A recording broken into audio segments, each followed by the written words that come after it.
Hello everyone, myself Riya Shah here and I welcome all of you to this session. आज का जो हमारा session है वो है रिसर्चिंग स्किल्स पे और मूटिंग स्किल्स पे, यानी कि I will give you some insights on how to research for your memorials और फॉर योर रिसर्च पेपर और any other legal writing which you want to do. And उसके अलावा मूटिंग स्किल्स आप आपकी कैसे इम्प्रूव कर सकते हैं वो मैं आपको बताऊंगी। तो चलिए let us begin with our session. सबसे पहले जो है वो है हम रिसर्च स्किल्स पे ध्यान देंगे। उसका रीज़न ये है कि आपकी जो मूटिंग स्किल्स है, यानी कि आप जब ऑरेटरी कर रहे हैं एक मूट कोर्ट रूम में, तो आप जो बोलते हैं वो भी कहीं ना कहीं इफेक्टिव तभी होता है जब जो आपकी रिसर्च है वो बहुत ही ज़्यादा स्ट्रांग होती है।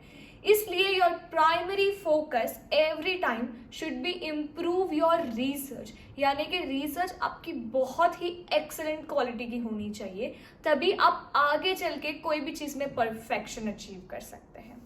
तो अब ये रिसर्च हम कहाँ से शुरू करें, कैसे शुरू करें, कुछ हमें समझ में नहीं आता है because we are not yet used to doing these things. तो I will give you some very basic tips कि आप कैसे आपकी रिसर्च स्टार्ट कर सकते हैं और कैसे आप इन डिटेल उसकी जो डेप्थ है उसको पकड़ सकते हैं। तो आप समझते हैं कि हम हमारी रिसर्च स्टार्ट कैसे करते हैं। So everything has a starting point and an ending point. जो स्टार्टिंग पॉइंट है उसको हम बोलते हैं सोर्स, कि एक पर्टिकुलर टॉपिक की जो इंफॉर्मेशन है वो किस सोर्स से एमिनेट होती है, यानी कि किस सोर्स से निकलती है। जब आप उस सोर्स को पकड़ के अच्छे से समझ पाएंगे तभी आप जाके उसके एंड पॉइंट पे मिलेंगे। तो हम बात कर रहे हैं अभी सोर्सेज की। अभी जो सोर्सेज है वो दो टाइप्स के हैं। पहला तो हो गया primary and the second one is secondary. Primary source यानी कि उस टॉपिक का सबसे डायरेक्ट इंफॉर्मेशन वो प्राइमरी हुआ, और उस प्राइमरी जो सोर्स है उसमें जो इंफॉर्मेशन है उसको बेसिस बना के हम जब सेकेंडरी मटेरियल फॉर्म करते हैं तो उसको हम बोलेंगे सेकेंडरी सोर्स। जब हम different types of primary and secondary source देखेंगे तब हमें प्रॉपर्ली समझ में आएगा इन दोनों के बीच का डिफरेंशिएशन। तो late us begin by understanding कि प्राइमरी सोर्स में कौन से टाइप ऑफ सोर्सेज आते हैं। यहाँ पे मैंने 4 टाइप के सोर्सेज लिखे हैं। पहला हो गया केस लॉ, दूसरा हो गया लेजिस्लेशन, तीसरा हो गया rules and regulations and fourth हो गया treaties and conventions. Let us begin by understanding कि केस लॉ क्या होता है। आपको मालूम है कि जब कोई भी कोर्ट एक जजमेंट देती है और वो जजमेंट फाइनल हो जाता है तो हम उसको एज ए केस लॉ के तरह में प्रेडिक्ट करते हैं। तो क्या आप प्राइमरी सोर्स में सबसे पहले केस लॉज ढूंढेंगे? जी नहीं, आप सबसे पहले ढूंढेंगे लेजिस्लेशंस। अब ये लेजिस्लेशन का मतलब क्या हुआ? इसका मतलब है law which is already legislated by our own government, यानी कि उस टॉपिक के रिलेटेड जो भी लॉज है जो हाल फिलहाल हमारी कंट्री में एग्जिस्टिंग है, आप सबसे पहले उन लॉज को पढ़ेंगे। फॉर एग्जाम्पल, अगर आप एक क्रिमिनल लॉ पे लिख रहे हैं आपका रिसर्च पेपर, तो उसमें 2 लॉज है जो हाल फिलहाल लेजिस्लेटेड है, यानी कि क्रिमिनल प्रोसीजर कोड और हो गया हमारा इंडियन पीनल कोड। इसके अलावा भी काफी लॉज है। देन डिपेंड्स कि आपका जो टॉपिक है वो टॉपिक कौन सा है। ये 2 जो हो गए बेसिक लॉ। तो आप सबसे पहले तो इन 2 लॉज के बारे में जानकारी लेंगे कि ये 2 लॉज में हमारी गवर्नमेंट ने क्या क्या लिखा है, कैसी प्रोसीजर्स लिखी है, किस टाइप के एविडेंस के बारे में बात की है, किस टाइप की पनिशमेंट्स के बारे में बात की है। जब आप क्लियर हो जाएंगे कि आपके जो रिसर्च पेपर है उसके अंदर ये 2 लॉज में से सपोज 10 और 20 सेक्शंस फिट होते हैं, तो आप उन 10-20 सेक्शंस को अलग निकाल देंगे। फिर हर एक सेक्शन या हर एक उस रिलेटेड लॉ के ऊपर आप ढूंढेंगे केस लॉज। केस लॉज यानी कि हम पहले डिस्कस कर चुके हैं कि ऐसे जजमेंट्स या ऐसे केसेस जो हमारी कंट्री में हमारे कोर्ट्स ने यानी कि लीगल सिस्टम ने ऑलरेडी डिसाइड कर दिए हुए हैं। मोस्टली आप सेक्शन के ऊपर सबसे इंपॉर्टेंट केस लॉ ढूंढिए जो बहुत बार साइट हो चुका है और जो बहुत ही रिनाउंड जजमेंट है, और उसको सपोर्ट करने के लिए आप 4-5 और ऐसे केसेस ढूंढिए। आपको जो आपका केस लॉ है वो ढूंढना है आपके आर्ग्यूमेंट्स के बेस पे, कि आप जो आर्ग्यूमेंट्स कर रहे हैं वो सेम आर्ग्यूमेंट्स कौन से केस लॉज में की गई है और वो आर्ग्यूमेंट्स को कौन से कोर्ट ने हाँ बोला है कि yes this argument is valid. अगर आप केस लॉज ढूंढ रहे हैं, ट्राई करिए आप सबसे पहले तो सुप्रीम कोर्ट का केस लॉ ढूंढेंगे, क्योंकि जो सुप्रीम कोर्ट के केस लॉज होते हैं वो हर जगह पे बाइंडिंग होते हैं. If not then you will go on to high court. I will not tell you कि आप डिस्ट्रिक्ट या फिर सिविल कोर्ट्स के जो है वो केसेस लॉ लेके आए, क्योंकि काफी बार इनकी जो अथॉरिटी होती है वो इतनी नहीं होती है जितनी एक सुप्रीम कोर्ट और हाई कोर्ट के जजमेंट्स की होती है. तो ट्राई करिए कि आप सुप्रीम कोर्ट और हाई कोर्ट के जजमेंट्स फाइंड करें. अब आता है मेन क्वेश्चन कि ये जो केस लॉ है उस केस लॉ को आप ढूंढेंगे कहाँ पे. तो चलिए हम ये देखते हैं कि हम हमारे जो केस लॉज है उसको कहाँ पे ढूंढ सकते हैं. बहुत ही सिंपल सी चीज है. मैं आपको 2 साइट्स बताती हूँ जहाँ पे आप इस केस लॉज को ढूंढ सकते हैं. पहला हो गया मनुपत्रा. ये जो 2 है ये मैं यूज करती हूँ और काफी इजी है. दूसरा हो गया केस माइन. ये 2 साइट्स है जहां पे आपको केस लॉज की पूरी हिस्ट्री मिल जाएगी. अब रही बात के केस लॉ ढूंढते कैसे है, तो इन साइट्स पे जाके आपको आपके केस लॉ में जो कीवर्ड है, फॉर एग्जाम्पल अगर आप बात कर रहे हैं चाइल्ड मैरिज की और आपको केसेस ढूंढने हैं चाइल्ड मैरिज के ऊपर, तो आप इन दोनों साइट्स पे जाके जो सर्च ऑप्शन है उसमें कीवर्ड में लिखेंगे चाइल्ड मैरिज. एंड देन जितने भी केसेस है उन केसेस में आप देखेंगे कि सुप्रीम कोर्ट के कौन से केसेस है, हाई कोर्ट के कौन से केसेस हैं, और उन केसेस को रीडिंग की एबिलिटी आपकी होनी चाहिए. तो रिसर्च करने से पहले का सबसे important task is reading skills. आपको हर जगह पे आपकी रीडिंग स्किल्स इंप्रूव करनी है. अब अगर आप ऐसा बोलते हैं कि एक 100 पेज का जजमेंट है, तो क्या आप उस 100 पेज के जजमेंट को लाइन बाय लाइन पढ़ेंगे? तो जी नहीं. आपने एक जजमेंट खोला, उस जजमेंट पे आपने कंट्रोल F करके आपका जो कीवर्ड है यानी कि चाइल्ड मैरिज है वो डाला. सबसे पहला आपने डाला था चाइल्ड मैरिज मनुपात्रा पे ताकि आपको उसके रिलेटेड केसेस मिले. फिर आप डालेंगे उस जजमेंट में कंट्रोल F करके आपका कीवर्ड, और उस वर्ड के रिलेटेड कोर्ट्स ने जितना भी बोला है वो आप आपके रिसर्च पेपर में इंक्लूड करेंगे. अब देखिए यहाँ पे मैंने ऐसा बोला कि कोर्ट्स ने जो बोला है वो आप इंक्लूड करेंगे. क्यों?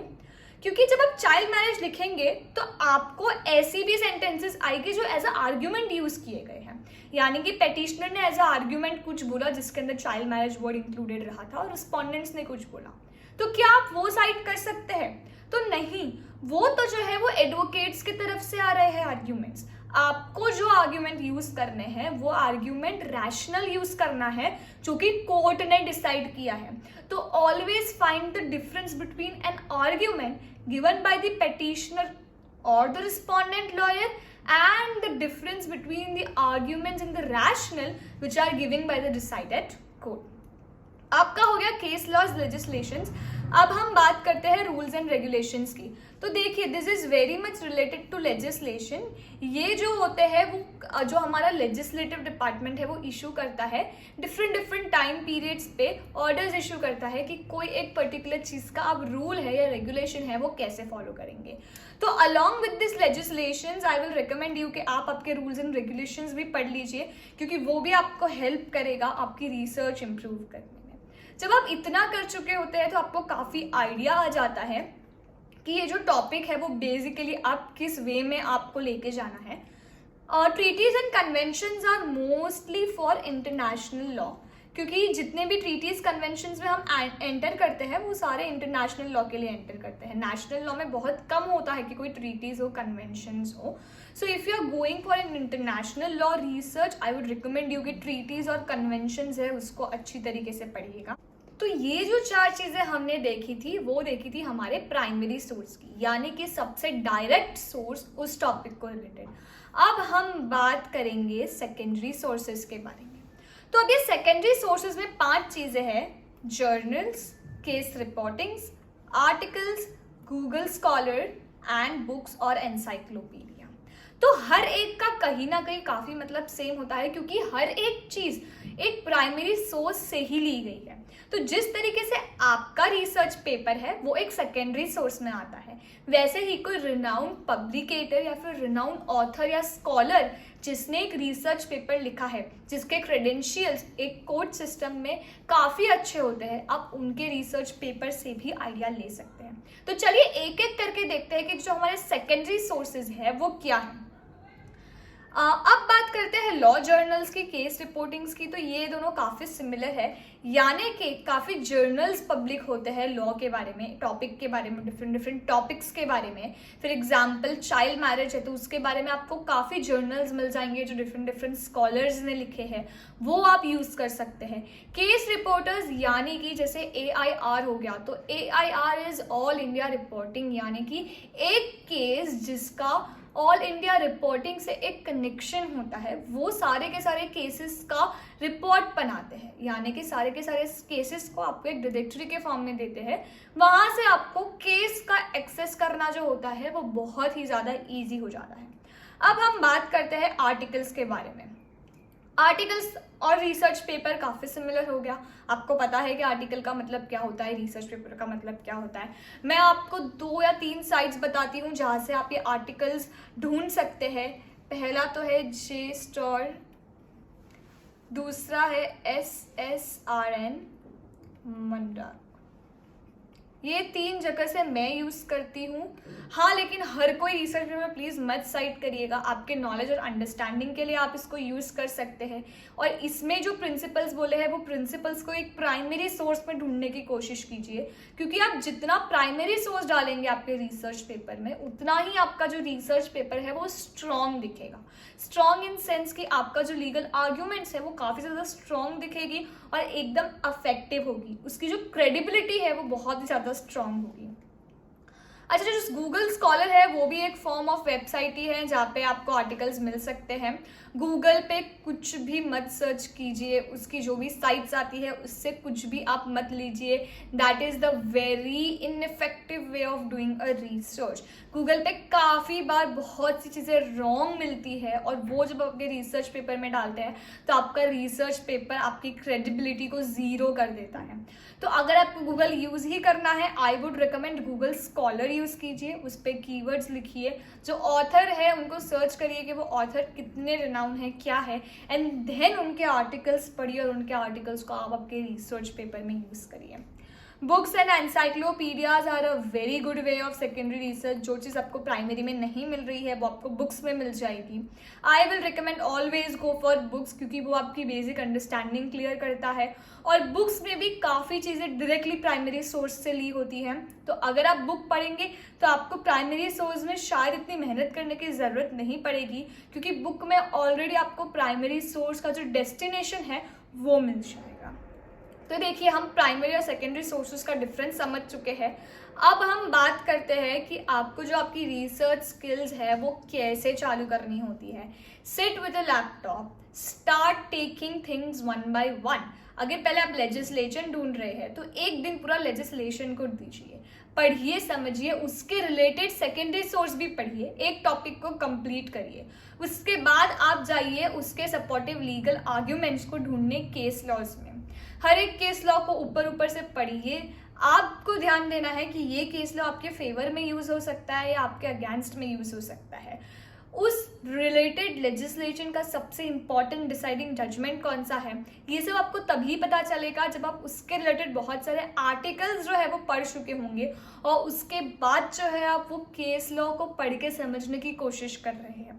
आपका इंटरप्रिटेशन एक केस लॉ को लेके आपके रिसर्च पेपर में बहुत इफेक्टिव होता है, क्योंकि वो आपके रिसर्च पेपर की जो आइडियोलॉजी है उसको स्ट्रॉन्ग बनाता है। तो देखिए, हमने ये समझ लिया कि रिसर्चिंग कैसे करनी है। ये रिसर्च पेपर जब आप मेमोरियल आपका बनाते हैं उसमें भी इतने इफेक्टिव तरीके से अगर आप रिसर्चिंग करेंगे तो आप जो बोलते हैं आपके मीटिंग में, आपके मीटिंग के दौरान इफेक्टिव बहुत ही ज़्यादा होगा, क्योंकि आपकी जो रिसर्च है वो एकदम सॉलिड है, एकदम क्रेडिबल है। तो चलिए अब हम समझेंगे कि हमारी जो मीटिंग स्किल्स है उन स्किल्स को हम कैसे इम्प्रूव कर सकते हैं। आई वुड रिकमेंड कि आप एक पेन पेपर लेके बैठिए, क्योंकि मैं आपको जो टिप्स दूंगी वो टिप्स काफ़ी काम आएगी आपको जब आप आपकी मीटिंग स्किल्स प्रिपेयर करेंगे। और ये स्टोर रखिएगा, बिकॉज जब भी आप इन फ्यूचर एक मीटिंग के लिए प्रिपेयर कर रहे होंगे तो आप इस टिप्स को लेके आपकी जो इम्प्रूवमेंट्स हैं वो कर सकते हैं। हम सबसे पहले स्टार्ट करेंगे बेसिक स्ट्रक्चर से। अब ये बेसिक स्ट्रक्चर किसका? तो ये बेसिक स्ट्रक्चर है हमारे ओरल आर्ग्यूमेंट्स का, यानी कि आपका जो ओरल आर्ग्यूमेंट्स का जो फ्लो है वो एक प्रॉपर स्ट्रक्चर में जाना चाहिए, एक प्रॉपर फंक्शनल अप्रोच हम देंगे जिससे कि आपको पता रहे कि आपको आपका जो ओरल स्किल्स है वो कैसे स्टार्ट करनी है। सबसे पहले तो आपके ओरल आर्ग्यूमेंट्स में आती है ग्रीटिंग्स। ग्रीटिंग्स यानी क्या? आप कोर्ट के सामने गए, आप बोलेंगे good morning, may it please the court. अब ये जो मे है वो मे ही यूज करना है, इफ नहीं। इसका रीजन क्या? आप गए हैं कोर्ट के सामने तो आप आर्ग्यूमेंट आपकी देने ही वाले हैं।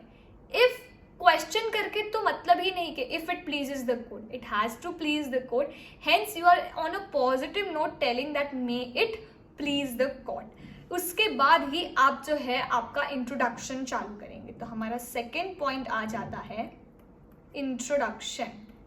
अब इस इंट्रोडक्शन का मतलब क्या? तो यू हैव टू टेल कि आप कौन हैं, यानी कि आपका नाम, और आप कौन से साइड को रिप्रेजेंट कर रहे हैं। आप पेटिशनर को रिप्रेजेंट कर रहे हैं या फिर जो है वो आप आपके रिस्पोंडेंट्स को रिप्रेजेंट कर रहे हैं। इतना आप कहेंगे कोर्ट को, ताकि कोर्ट को एक आइडिया आ जाए कि आप किस साइड से आपके आर्ग्यूमेंट्स देने वाले हैं। And you have to also clarify कि इस केस में ये पेटिशनर है, ये रिस्पोंडेंट है, इन केस कोर्ट को कोई डाउट नहीं रहे। अब हम देखते हैं हमारे थर्ड पॉइंट पे। अब देखिए जो थर्ड पॉइंट है ना वो है इंपॉर्टेंट, क्योंकि आप जो है वो दे रहे हैं आपका रोड मैप। रोड मैप यानी कि आप आपके आर्ग्यूमेंट्स का फ्लो बता रहे हैं कि आप जो है वो कोर्ट के सामने क्या बोलने वाले हैं। सपोज आप ये प्रूव करने वाले हैं कि मिस्टर ए जो है वो मिस्टर बी के मर्डर के लिए लायबल है, तो आप ऐसा बोलेंगे today I am trying to deal with the question that mister A is liable for the murder of mister B. And आप उसे कैसे प्रूव करेंगे, यानी कि आप कौन से मेन आर्ग्यूमेंट्स है जो आप कोर्ट के सामने बोलने वाले हैं, ताकि आपके आर्ग्यूमेंट स्टार्ट करने से पहले कोर्ट को एक बेसिक आइडिया रहे कि आप किस फ्लो में जो है आपकी मीटिंग करने वाले हैं। अब देखिए हमारा रोड मैप हो गया, उसके बाद आप चालू करते हैं आपके आर्ग्यूमेंट्स से।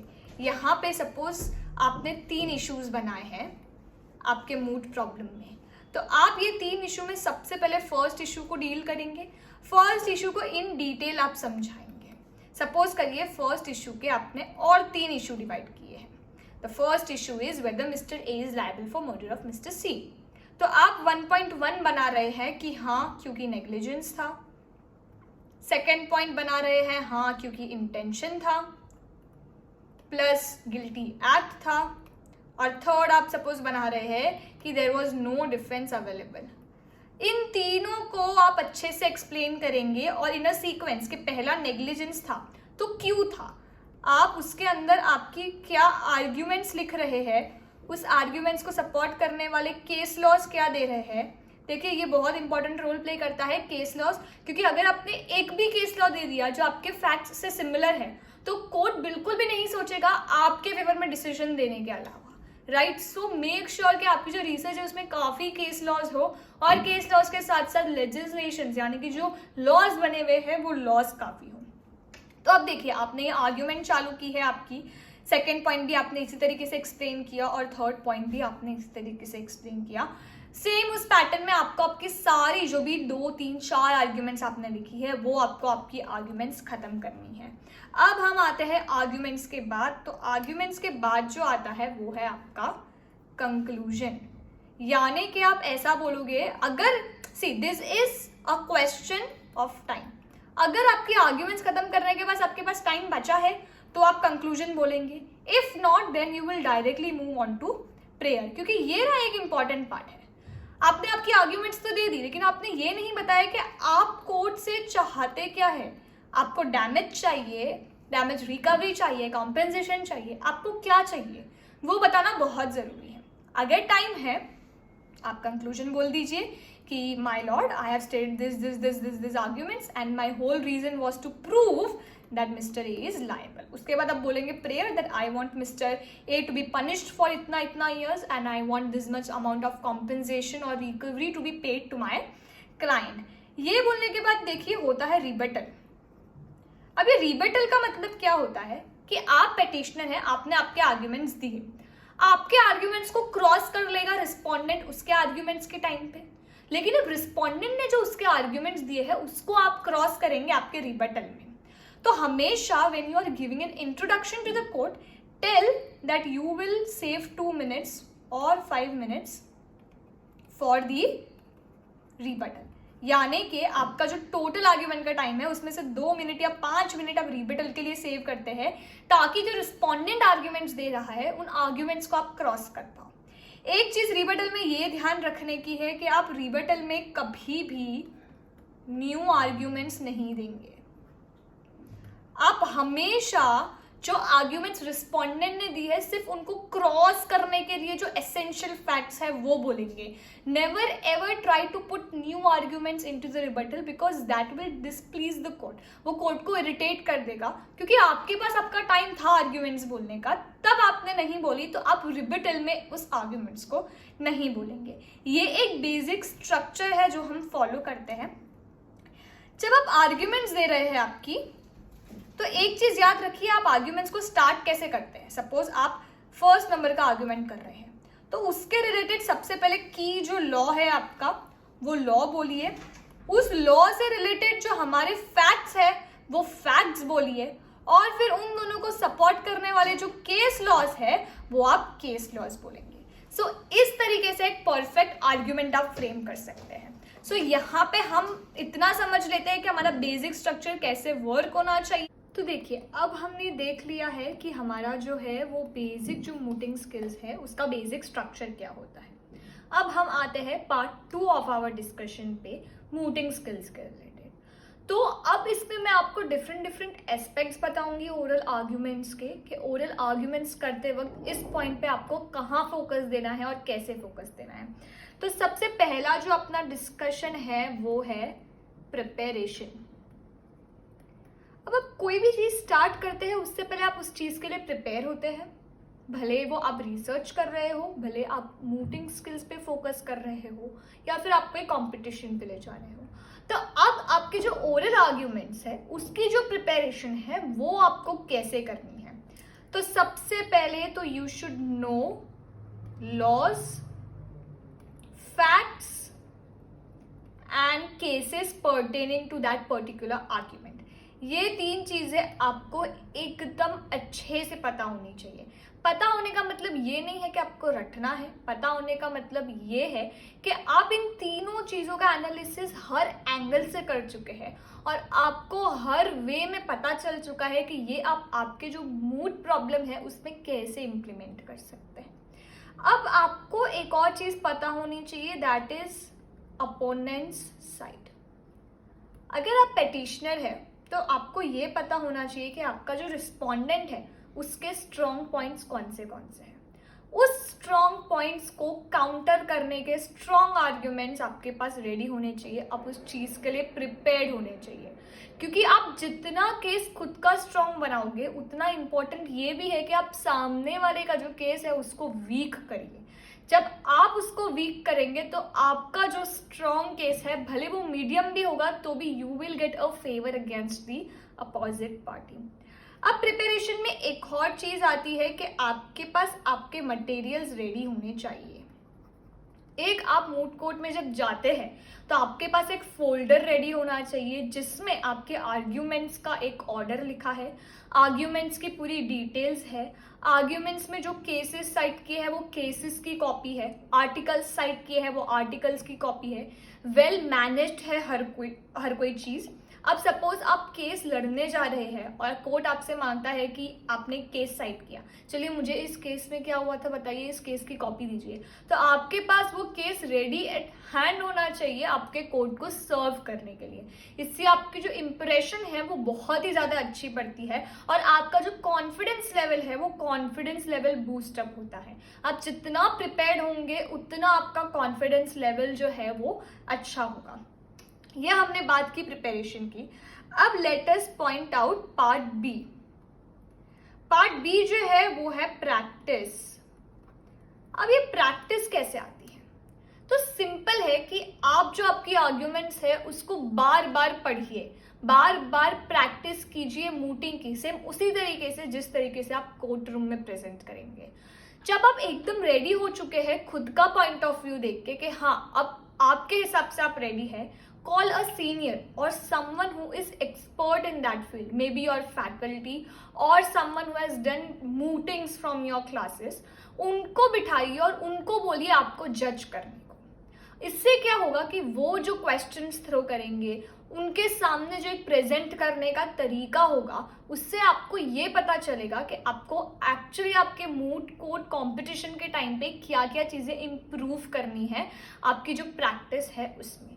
जितना आप प्रैक्टिस करेंगे उतना कॉन्फिडेंस लेवल आपका आएगा जब आप कोर्ट के सामने कुछ और प्रेजेंट करने जा रहे हैं। अब एक और चीज़ मैं आपको बताती हूँ, वो है आपका प्रेजेंटेशन। देखिए ये बहुत इंपॉर्टेंट मैटर करता है। शायद मूड कोर्ट कॉम्पिटिशन्स में इतना मैटर ना करे, बट आप जब रियल लाइफ कोर्ट रूम में जाते हो तो ये चीज़ें बहुत ही ज़्यादा मैटर करती है आपको। तो ये जो प्रेजेंटेशन है उसमें क्या, तो सबसे पहली बात तो आपके जो एक्सप्रेशन है और आपका जो पॉस्चर है वो कैसा है, यानी कि how well dressed you are. And apart from how well dressed आप कोर्ट को कैसे एड्रेस करते हैं, यानी कि आपके कोर्ट एथिक्स कैसे है, कोर्ट के मैनर्स कैसे हैं। आप कोई भी कोर्ट में जाएंगे उससे पहले ऑलवेज कीप इन माइंड कि वो कोर्ट की जो प्रोसीजर्स है उससे आप वेल वर्स है। ऐसा ना हो वहां जाके आपको पता चले कि आपको कोई प्लस माइनस प्रोसीजर करनी थी जो आपने नहीं की। You should be well aware कि आप जिस कोर्ट्स में जा रहे हैं उन कोर्ट में केसेस कैसे चलते हैं, प्रेजेंटेशन कैसे होती है, कौन से जज के फेवर में क्या है क्या नहीं है। You should know everything. तभी आपका जो प्रेजेंटेशन है और जो आपका ओवरऑल मूड है वो आपका सक्सेसफुल होगा। अभी जो 3 चीजें हैं ना, ये 1 2 3, this will mostly form your overall consideration of a good orator या फिर अ गुड मूटर। अब इसके अलावा जो है हम एक और पॉइंट देखते हैं, वो है हैंडलिंग क्वेश्चंस। मुझे ना बहुत सारे लोगों ने ये पूछा है कि आप क्वेश्चंस कैसे हैंडल करते हैं। इसके 2 तरीके हैं। पहला तो आप परसुएट करें जज को समझने के लिए कि आप क्या बोलना चाह रहे हैं। अच्छा, ये परसुएशन जो है वो बहुत ही स्वीट होना चाहिए। It should not be bitter और हार्श, यानी कि जज को ऐसा नहीं फील होना चाहिए कि आप उनसे रूड हो रहे हैं। You should in a very polite manner ask the जज कि हाँ, I am sorry, I wasn't able to hear the question, if your excellency can repeat that question. ये आपका पोलाइटनेस का टोन होना चाहिए एक जज के सामने, ताकि आपका जो इम्प्रेशन है वो इम्प्रेशन अच्छा रहे। अब ये जो हैंडलिंग क्वेश्चंस है उसमें पहला तो आप परसुएट कर सकते हैं आपका जो आंसर है उसको समझने के लिए। स्टिल समटाइम्स हैपेंस के जो जजेस होते हैं वो एक ही पॉइंट, अगर आपके मूड प्रॉब्लम में कोई ऐसा लूप होल है जहाँ पे आपको पता है कि आप फंसने ही वाले हो, तो जजेस आपको उसी पॉइंट पे घुमाने की कोशिश करेंगे। पहली टिप ये है कि आप उससे बाहर निकल लिए, यानी कि जैसे ही आंसर किया, आंसर करके तुरंत आप आपका नेक्स्ट आर्ग्यूमेंट चालू कर दीजिए। Okay, try not revolve around that point, otherwise क्या होगा, आप उसी चीज में घूमते रह जाएंगे। जज आपको बार बार वही पूछेगा और आप उनका डाउट सॉल्व करने के चक्कर में आपके जो आर्ग्यूमेंट्स है वो आर्ग्यूमेंट्स को पीछे छोड़ देंगे। यहाँ पे टाइम मैनेजमेंट भी उतना ही इंपॉर्टेंट है। आप पोलाइटली जज को ऐसा बोल सकते हैं कि as I am seeing that my time is running out, I would request your excellency if I can move forward with my arguments. That is the best way to stop your questions right away and then you can move forward with your arguments. मेरी मानिए तो आपका जो सबसे strong argument है सबसे पहले वो बोले, उसके बाद धीरे धीरे जो लेस स्ट्रॉन्ग आर्ग्यूमेंट्स है उस पे जाइएगा। अब आपको ऐसा लगता है कि 3-4 बार आंसर करने के बाद भी जज नहीं मान रहे हैं, तो you can tell that this was my best shot, I would request to now move forward with my arguments. ये एक नेगेटिव इंप्रेशन जरूर क्रिएट करता है, but then you save your time for the next arguments which you are going to tell. तो ये कुछ चीजें हैं जो आपको मूव करते वक्त ध्यान में रखनी है। इतनी चीजें अगर आप प्रॉपरली कॉन्फिडेंस से कर लेते हैं तो देन आई कैन गारंटी कि आपका जो मूड कोड का जो एक्सपीरियंस है वो काफी अच्छा होगा। Now one more important thing is, अगर आप फर्स्ट ईयर्स में हैं या सेकेंड ईयर में हैं और आप फर्स्ट या सेकेंड टाइम मूड में जा रहे हैं, तो डोंट थिंक कि मैं तो फर्स्ट सेकेंड ईयर में हूँ, how will I win. Always target big. ऐसा ही सोचिए कि आपको जाना है, you have to outright everyone and then you have to win that competition. जब वो स्पिरिट आएगी ना, तभी आप प्रैक्टिस और आपकी रिसर्च बहुत अच्छे से कर पाएंगे। एक्चुअली इट डजंट मैटर कि आप फर्स्ट ईयर में हैं या फिर आप 5th ईयर में हैं। व्हाट मैटर्स इज आपकी रिसर्च स्किल्स कैसी है और आपकी मूटिंग स्किल्स कैसी है। I have seen students from first year winning the competition when they were actually competing with 4th and 5th year students जिनको शायद 10-12 मूट का कॉम्पिटिशन है, और उनका जो फर्स्ट ईयर्स है उनका फर्स्ट ईयर सेकेंड मूट था। तो do not always try to negative yourself, ये सोच के कि आप फर्स्ट सेकेंड ईयर में है तो आप इतना अच्छा परफॉर्मेंस नहीं दे पाएंगे। Try your best, give your best. और मैंने जितनी भी टिप्स बोली है आपको रिसर्च और मूटिंग के रिलेटेड, उसको अगर आप इनकलकेट करेंगे तो you can very well give like a 90 to 95% of the performance which you are actually capable of. So yes, that's it guys. यहाँ पे हम हमारा रिसर्च और मूटिंग स्किल्स का जो सेशन है वो खत्म करते हैं। If you liked my video do give it a thumbs up, subscribe करें एंड बेल आइकन दबाना ना भूलें। That's it for today guys, will see you in the next class. Bye bye.